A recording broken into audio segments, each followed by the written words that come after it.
Une vingtaine de tentes devant le hub humanitaire, moins qu'auparavant, mais le signe tout de même que la crise de l'asile est encore loin d'être réglée. Le nouveau gouvernement bruxellois a annoncé des mesures d'urgence pour faire face au sans-abrisme. Mais il en faut plus, disent ses citoyens, qui en matière de politique d'asile en appellent une nouvelle fois au fédéral. C'est l'État fédéral qui a choisi d'opter pour un centre d'enregistrement pour tout le pays. C'est le même État fédéral qui a choisi de mettre ce centre d'enregistrement à Bruxelles.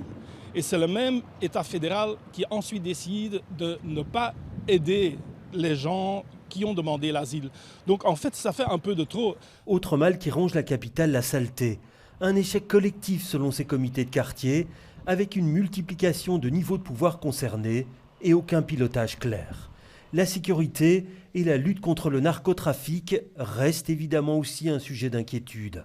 C'est devenu une priorité, il le salue, mais s'interroge tout de même sur certaines décisions. On entend maintenant que la région va créer un poste qui est le commissaire régional aux drogues. On s'inquiète en se demandant si ça ne va pas être encore une couche qu'on va ajouter à la lasagne institutionnelle.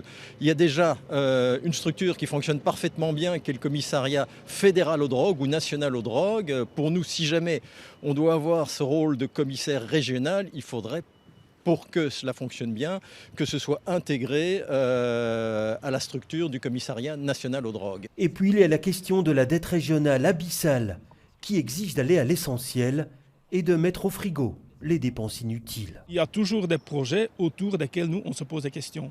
Comme par exemple la destruction du Palais du Midi, le fait qu'on veut faire un tunnel en dessous et puis la reconstruction, ça va nous coûter 500 millions pour gagner quelques minutes en tram. Est-ce que ça vaut bien la peine?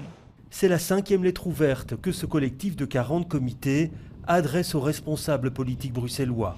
Dans quelques jours, il la remettra en main propre au nouveau ministre-président.